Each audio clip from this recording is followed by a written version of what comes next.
So coming off of what was an amazing double feature of Dabi versus Hawks and Mirko versus the High Ends, we pick up this chapter exclusively set in the Jakku General Hospital raid. Now at the end of that one, we caught a glimpse of Endeavor, which just begged the question, where the hell is Crust? I mean, he was supposed to be here backing Mirko up a while ago. Well, in this chapter, we come to find out that the fat high-end Nomu had been causing quite a problem for Crust and company, as its extreme regeneration is really hard to curb. But Endeavor did not come alone as Eraserhead fat high-end and enter the heat of the high-end battle. Now, this is an opportunity for us to see the capabilities of the number 6 hero Crust, of course, but it is also a chance for us to witness a more serious Present Mic, which to me is pretty damn interesting. Now, when Endeavor slammed into the face of the tendril-headed high-end Nomu, he noticed something rather peculiar.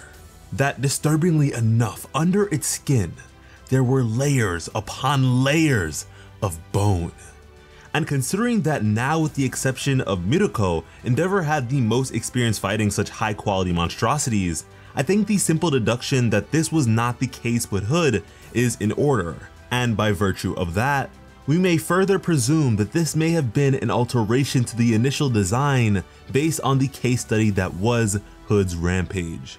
I mean, just think about it. This thing had its quirks dealt with, albeit with minor complications, which we'll get into, and Endeavor went straight for the head, similarly to his triumph over Hood, that good old zombie style double tap. And this thing isn't dead just yet, and so I can't help but think that this excessive inclusion of bone is to serve as an additional layer of defense to protect the vitals of these creatures.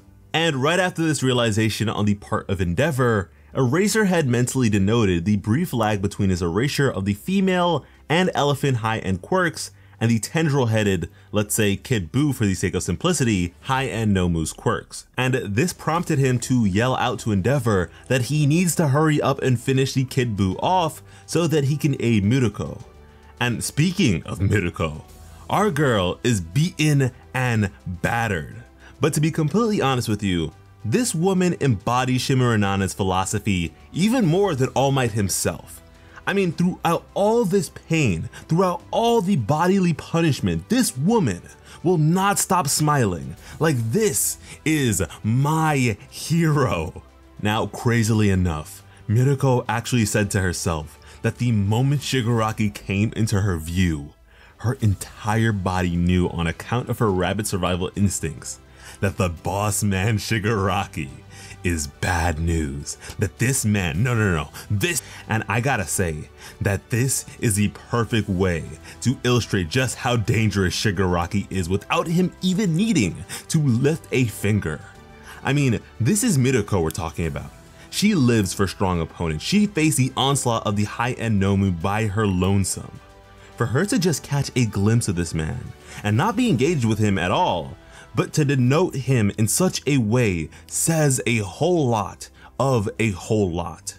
Mirko slammed her leg into the glass as it began to break with Shigaraki's rebirth at 74% complete. Now, jumping back to the larger battle against the high end, things get really interesting on the part of the female high end. She began by assessing the quirks of her adversaries. She was able to nail down the general gist of them all, and by doing so, was able to deduce that the cause of her quirk's nullification had to be Eraserhead. Now, to be clear, she does not point him out to be Eraserhead, nor does she point out any of these other heroes' identities, which I find to be somewhat peculiar, as the fat high-end Nomu was very capable of recognizing Crust, and that high-end has a quirk related to that sort of deduction and assessment of who his adversaries are.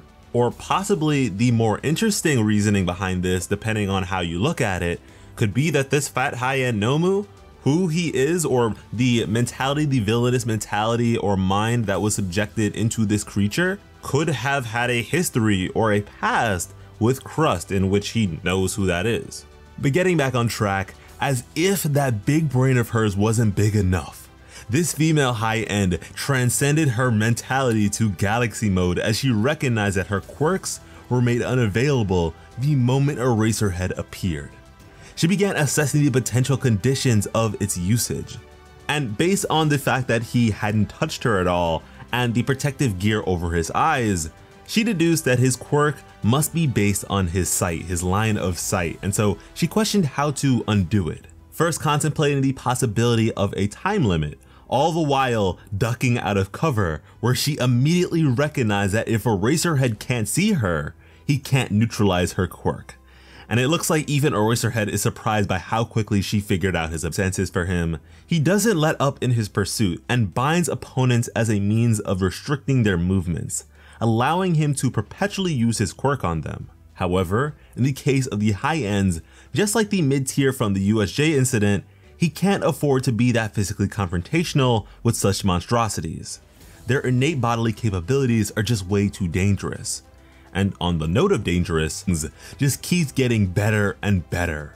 This female high end feels whole and more sound of body and mind. So much so that she got double cheeked up all of a sudden, and by double cheeked up I mean 2 sets of cheeks as her legs begin to expand and bloat up. And from there, boom, a vicious onslaught of projectiles with a quirk combination reminiscent of All for One's proceedings. Liquefaction and rupture in what I assume to be the liquidation and swelling of the fat within her legs, followed by the volatile release of it and subsequent extreme regeneration, which is utter genius to me and would explain the reasoning behind the female physique of this particular creature, as the female body tends to store more fat in such areas.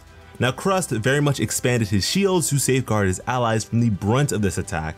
However, it looks like some may have hit Eraserhead, but we'll see if there's any particularly notable points of damage later on.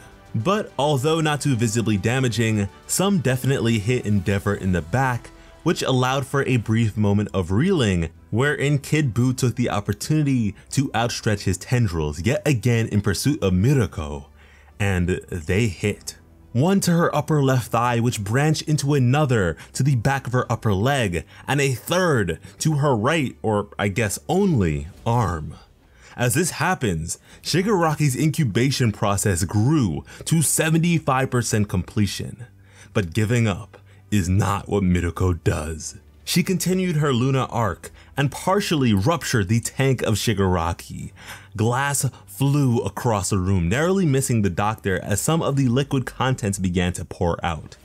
But unfortunately for her, Mirko would not be able to complete her attack, as the tendrils would begin to pull her back and fling her with immense force. But before she could be bashed into the wall, Endeavor would use his body to take the brunt of the attack in her stead, using his fire propulsion to soften the blow. But that's not to say that Mirko's efforts were fruitless, as the tank of Shigaraki is quite clearly on the verge of collapse. And from here, Mirko would begin to scream out in her severely injured state that the heroes here now need to finish the job, that Shigaraki and the doctor are both in that room. And just hearing about the doctor got Eraserhead and President Mike back up on their feet, with thoughts of their late friend Shirakumo, who had his dead body violated by the doctor. These heroes cannot afford to let Shigaraki awaken from his slumber. It's all or nothing, and thus concludes the chapter. Goodness gracious, this was obviously a very action-packed chapter. However, with how these scenes synchronized chronologically, I can't help but be further impressed by the speed to which the female high-end was able to assess her situation and deduce the quirk-based threat of Eraserhead. Her thoughts further elongated the scene, when in reality, it seems to have been done in all one swift motion, as process of elimination and trial and error with minimal delay was implemented. And secondly, thanks to her induction into the My Hero anime, Mirko has more fans than ever. Meanwhile, although this is honestly our first real look at her power and greatness, it could very well be her last, as she to me looks beaten beyond recovery, at least when it comes to her profession as a hero, if you look at Best Jeanist as any example of that. And you know what, I realized thanks to you guys that I was way off with the missing arm plot safety thing, but at this point, I'm not really worried for her mortality. I think she's gonna make it through despite her days of heroism being through as well.